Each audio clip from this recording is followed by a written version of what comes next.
Prostro-me aos Budas iluminados, dotados com o corpo verdade, e aos Bodhisattvas e todos os demais objetos de prostração. Explicarei brevemente, de acordo com as Escrituras, como se engajar nas práticas condensadas do Bodhisattva. Não há nada aqui escrito que não tenha sido antes explicado, e não tenho habilidades especiais para compor. Minha razão para escrever é beneficiar os outros e manter minha mente cônscia. Do mesmo modo que numa noite escura e nublada, um lampejo de relâmpago por um instante tudo alumia, para os mundanos, pelo poder das bênçãos de Buda, uma intenção virtuosa sobrevém de maneira fugaz e ocasional. Assim, ao passo que nossas virtudes são quase sempre fracas, nossas não-virtudes são extremamente fortes e temíveis. Além da bodhicitta, a mente compassiva que almeja a iluminação, que outra virtude superaria o pior de todos os males? Os habilidosos, os Budas, que pensaram sobre isso por muitos eons, entenderam que a bodhicitta é a mais benéfica de todas, porque por meio dela, uma quantidade incontável de seres vivos pode facilmente atingir o êxtase supremo da iluminação. Uma vez que até a ideia de aliviar a dor de cabeça dos outros é uma intenção benéfica, que resulta em infinito mérito, o que dizer do desejo de afastar a desgraça incomensurável de todos os seres vivos e levá-los a incontáveis boas qualidades? Embora os seres vivos queiram se livrar do sofrimento, eles rumam diretamente na direção de suas causas. E embora queiram a felicidade, por ignorância, destrói-na como o inimigo faria.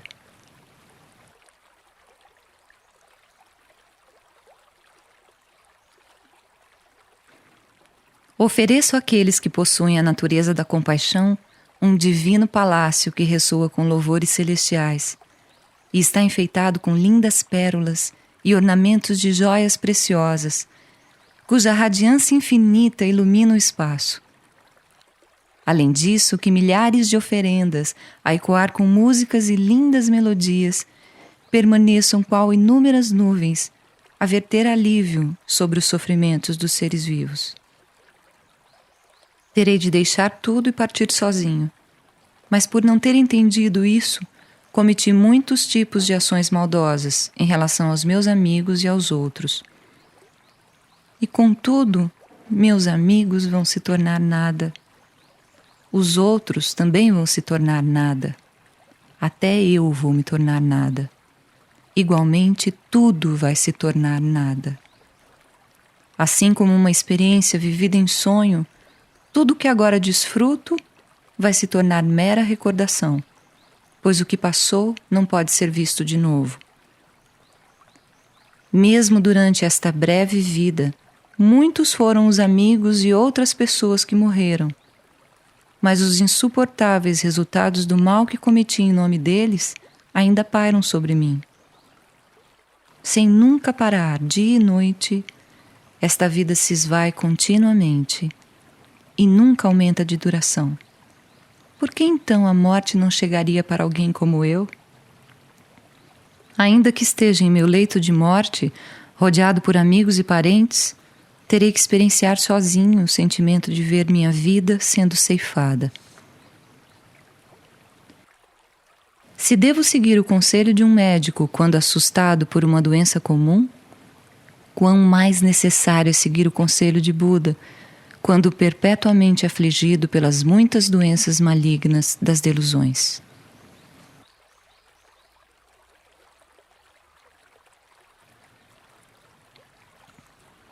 Com deleite regozijo-me com o oceano de virtude, que surge quando se gera a mente de iluminação, a bodhicitta, portadora de felicidade para todos os seres vivos e com os feitos que beneficiam tais seres. Aos Budas que residem em todas as direções, com as palmas das mãos unidas, faço esse pedido. Por favor, continuem fazendo brilhar a luz do Dharma, para os seres vivos que estão perdidos e sofrendo na escuridão da ignorância. E até que todos os doentes sejam curados de suas enfermidades, que eu me torne seu remédio, seu médico e enfermeiro. Que caia uma chuva de alimentos e bebidas para dissipar a desgraça da fome e da sede, e que durante o grande éon de fome eu me torne a comida e a bebida de todos. Que eu me torne um inesgotável tesouro para os pobres e destituídos, que eu seja tudo o que eles possam necessitar, livremente colocado ao seu dispor.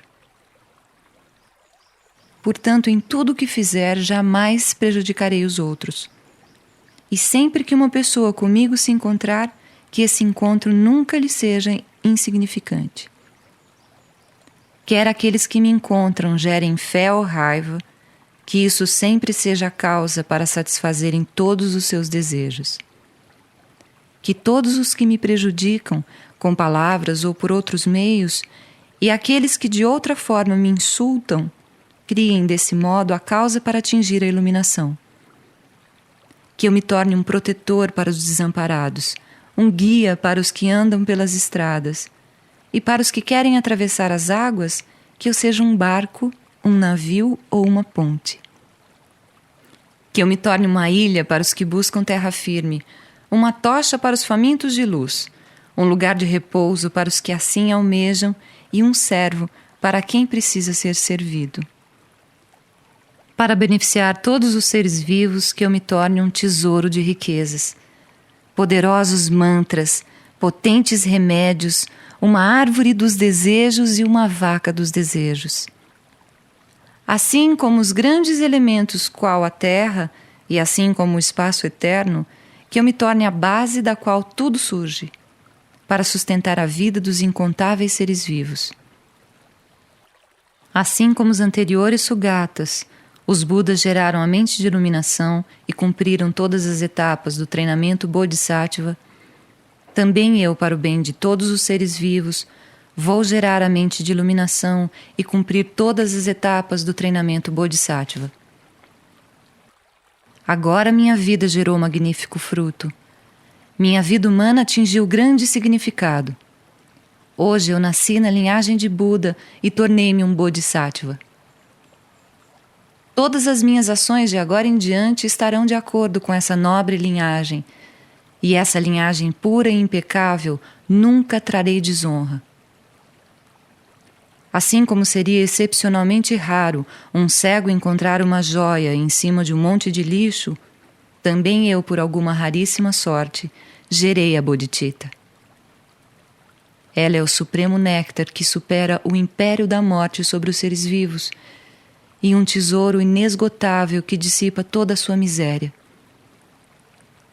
É o supremo remédio que alivia a doença dos seres vivos, e uma árvore sombreira que dá abrigo aos extenuados viajantes das estradas do Sansara.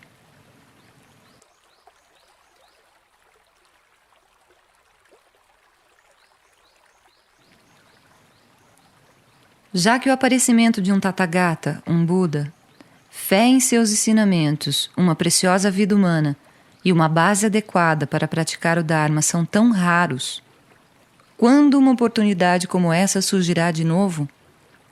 Hoje, por exemplo, posso estar livre de doenças, bem nutrido e sem angústias, mas esta vida é fugaz e enganosa, e meu corpo não passa de um empréstimo efêmero.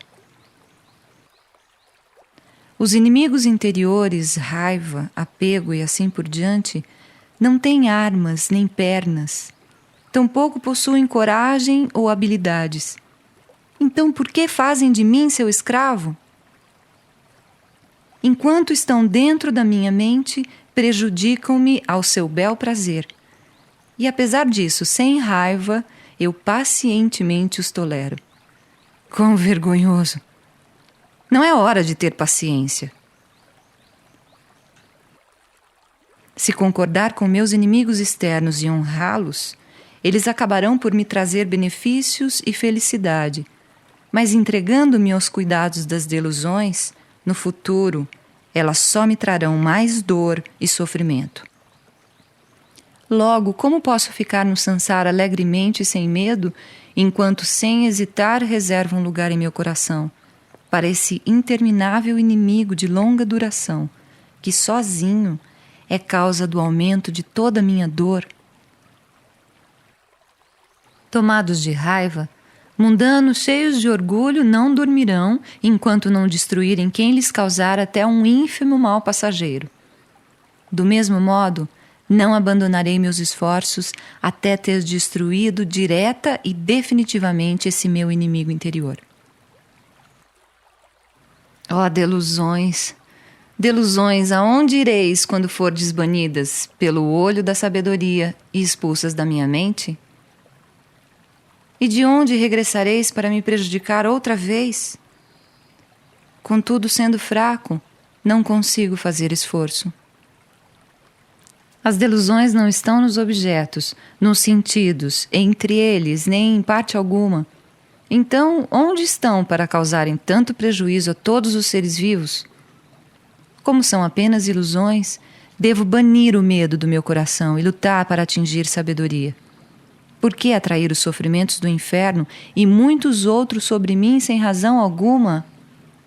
Portanto, tendo pensado nisso muito bem, vou lutar sinceramente para praticar esses preceitos conforme foram explicados. Como poderia um doente que não ouve os conselhos do médico ter esperança de ser curado?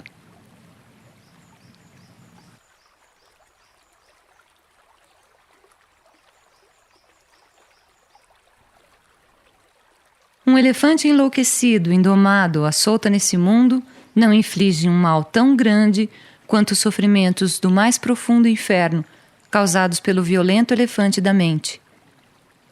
Mas se o elefante da nossa mente for amarrado de todos os lados pela corda da contínua lembrança, todos os medos cessarão e as virtudes em nossas mãos cairão. Buda, o habilidoso, disse: assim, todos os medos e todos os infinitos sofrimentos surgem da mente.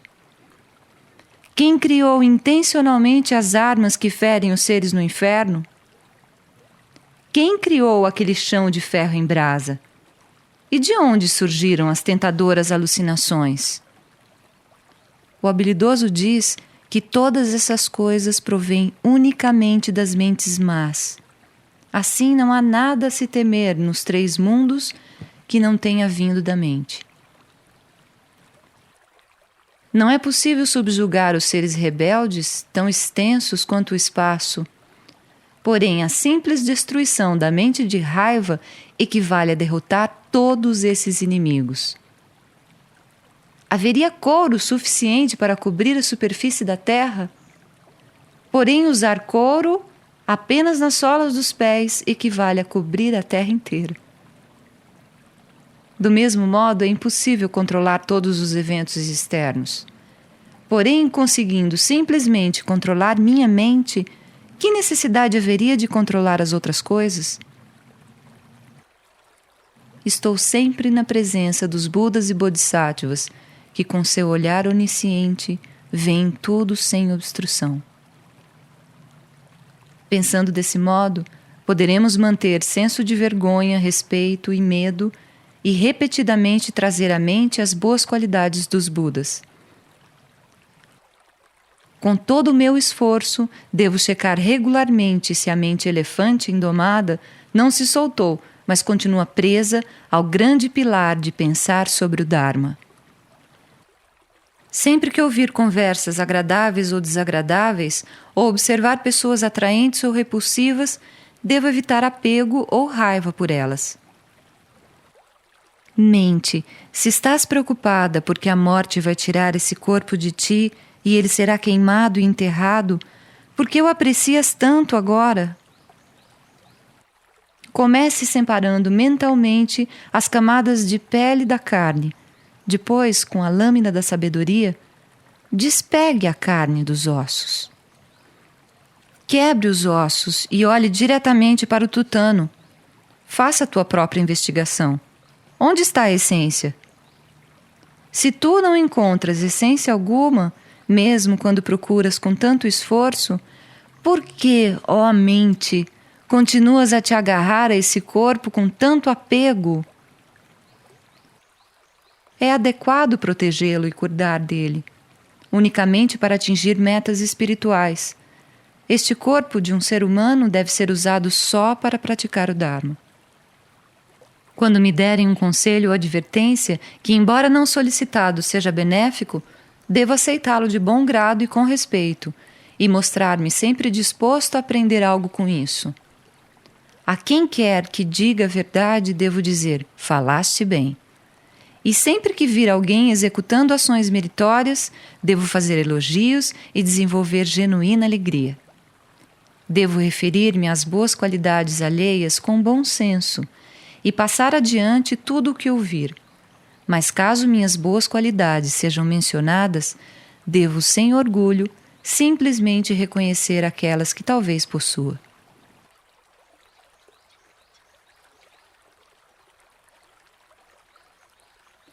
Se abrigar dolorosos pensamentos de raiva, não terei paz mental. Não encontrarei alegria nem felicidade e me tornarei desassossegado e insone. Por ter que fazer o que não quero, ou ser impedido de fazer o que quero, desenvolvo infelicidade mental que se torna combustível para a raiva crescer e me destruir. Portanto, não devo nunca aceitar esse combustível, a infelicidade mental, que faz a raiva crescer dentro da minha mente, pois essa raiva inimiga não tem outra função além de me prejudicar. Se algo puder ser remediado, por que me infelicitar com isso? E não havendo remédio, continuo não tendo motivo para infelicidade. Se a natureza essencial do infantil é infligir prejuízo aos outros, ficar com raiva dele é tão sem sentido quanto se ressentir com o fogo porque ele queima. Por outro lado, se essa nocividade é uma falha temporária e a pessoa, pelo contrário, é de natureza bondosa, ficar com raiva dela é tão sem sentido quanto se ressentir com o espaço porque ele se enche de fumaça. Se alguém nos fere com uma vara ou outra arma, normalmente é dele que ficamos com raiva. Mas visto que seu intento foi governado pela raiva, é contra ela que devemos dirigir nossa ira.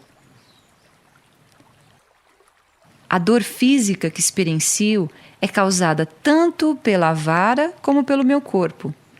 Mas já que a vara vem do meu atacante e o corpo de mim, de qual dos dois devo ficar com raiva? Palavras ofensivas, desprezo e fala desagradável não prejudicam o corpo. Então, por que tu, ó mente, ficas com raiva?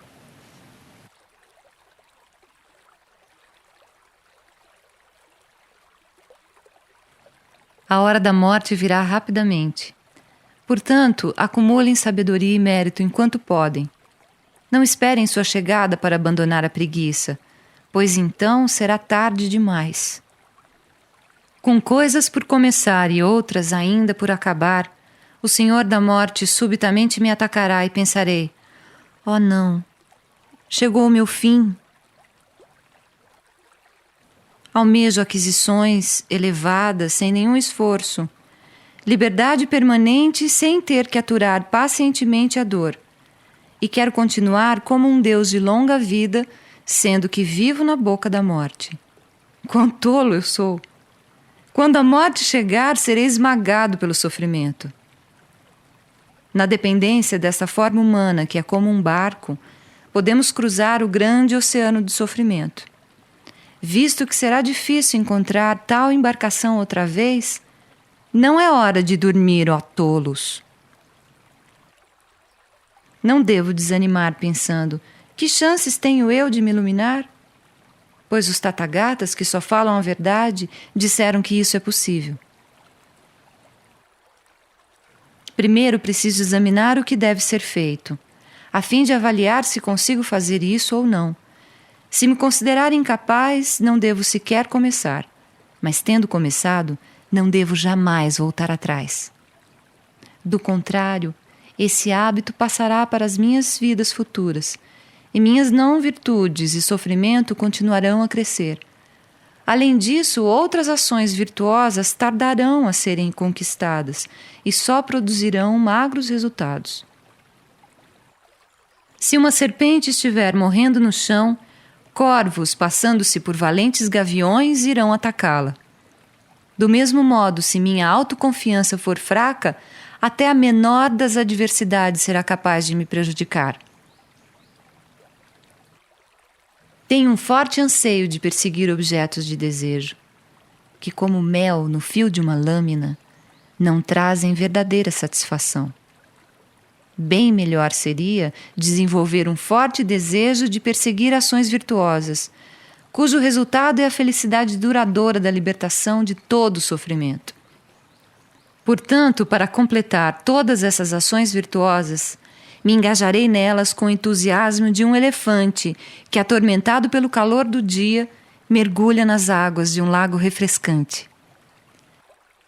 Portanto, assim como eu saltaria rapidamente se uma serpente subisse no meu colo, sempre que o sono ou a preguiça me ameaçarem, também vou velozmente removê-los de minha mente. Assim como um floco de algodão bailando de um lado para o outro é controlado pelo movimento do vento, se meu corpo, fala e mente forem controlados pela alegria do esforço, velozmente conquistarei todas as realizações.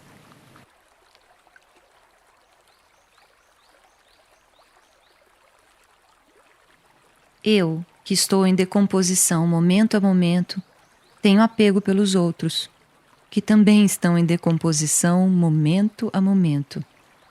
Como resultado, não serei capaz de ver objetos puros, atraentes por centenas de vidas. Se não me encontro com alguém que considero atraente, torno-me infeliz e não consigo posicionar minha mente em concentração. No entanto, quando encontro essa pessoa, não obtenho satisfação, mas continuo tão atormentado pelo apego quanto estava antes. Enquanto nos preocupamos com as coisas do mundo, a vida passa sem nenhum sentido.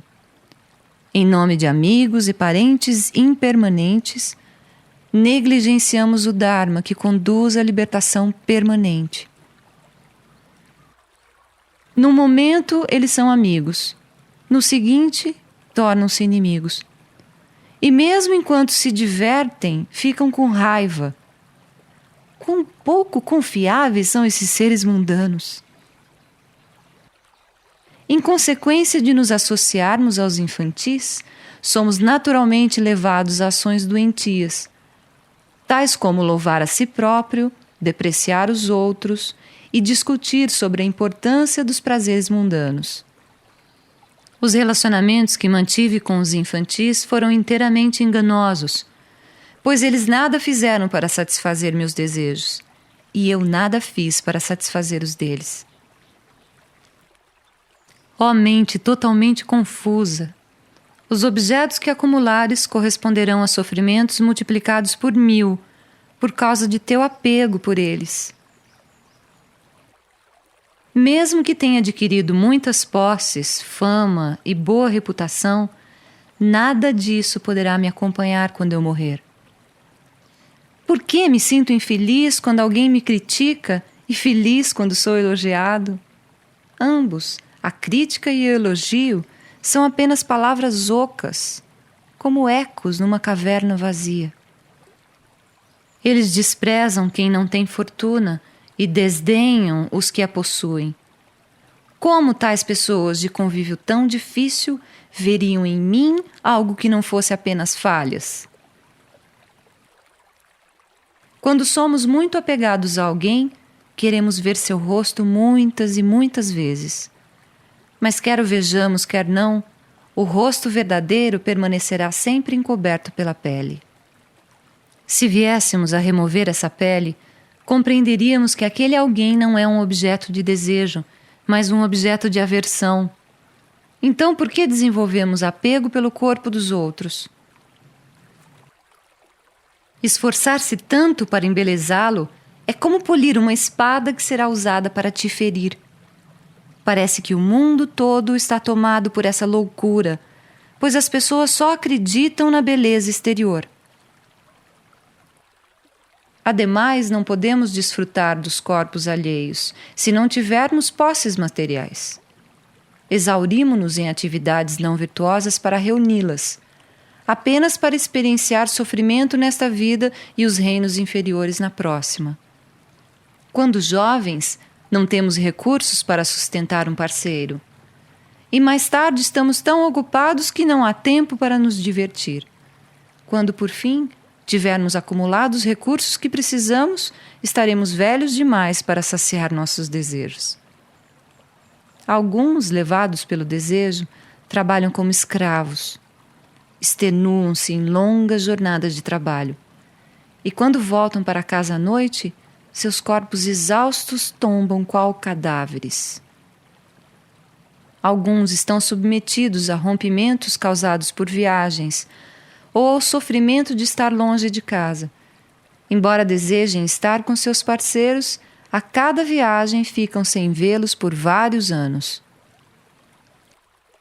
Devemos entender que a preocupação com riqueza leva a infinitos problemas, porque adquirir riqueza, protegê-la e perder tudo envolve dor.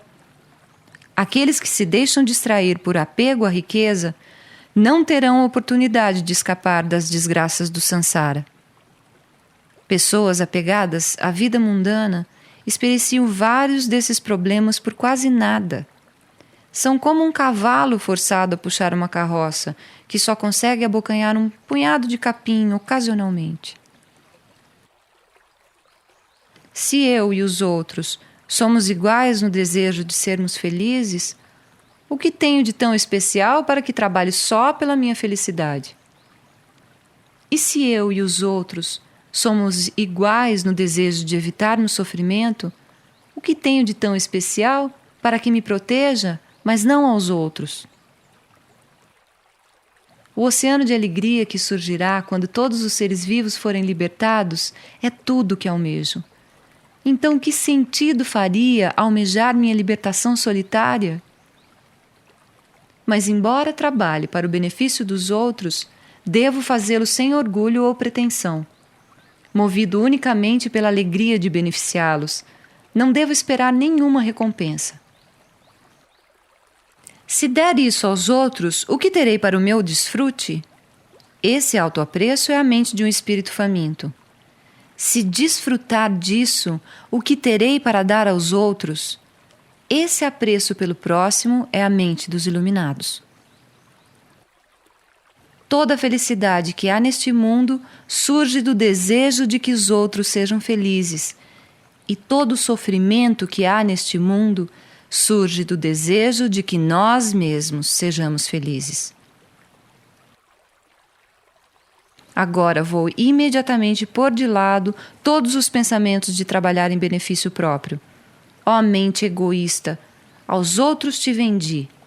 Logo, para de queixar-te e continua a ajudá-los.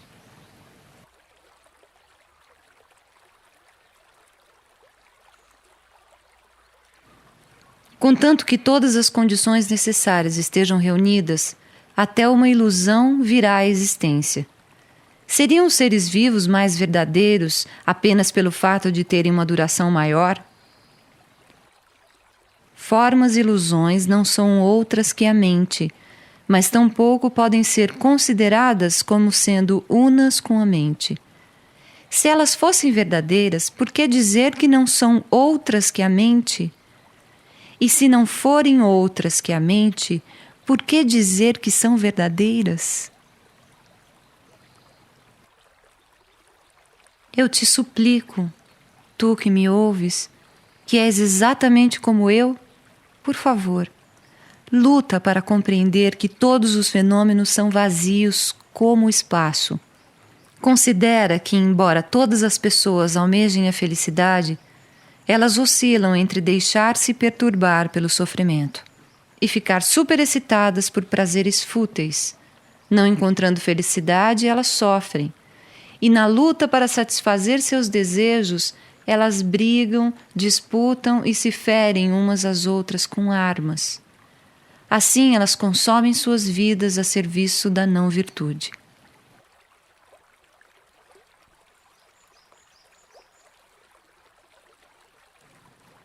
Que os atormentados pelo frio sejam aquecidos, e que os atormentados pelo calor sejam refrescados, por uma chuva contínua de águas suaves, que cai das vastas nuvens de mérito e sabedoria dos bodhisattvas. Que todos os animais livrem-se dos perigos de serem predados uns pelos outros, e que todos os espíritos famintos sejam tão felizes quanto os habitantes do continente norte.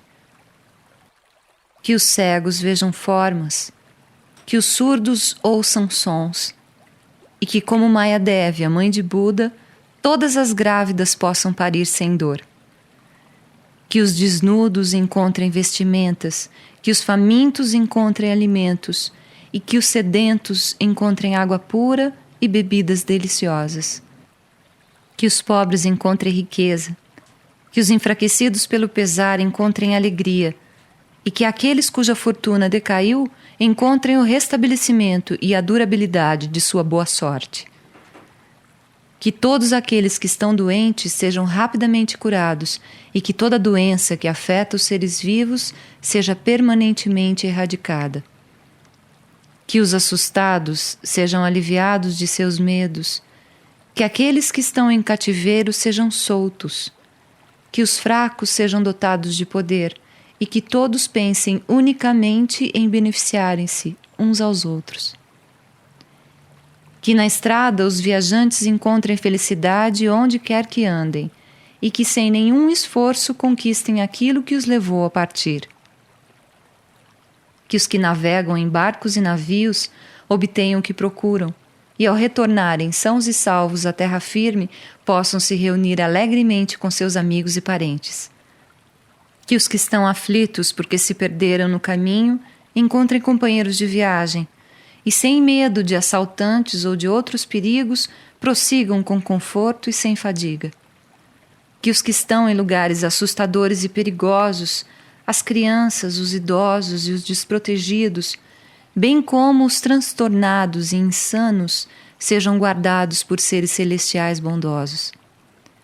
Que todos os seres humanos sejam liberados dos estados de servidão, que sejam dotados com fé, sabedoria e compaixão, e possam ter a melhor comida, manter conduta pura e sempre se preocupar com suas vidas futuras. Enquanto o espaço existir e enquanto os seres vivos ficarem no samsara, que eu resida entre eles para afastar todo o seu sofrimento. Que todo o sofrimento dos seres vivos amadureça unicamente em mim, e pelo poder das virtudes e aspirações dos bodhisattvas, que todos os seres experienciem felicidade.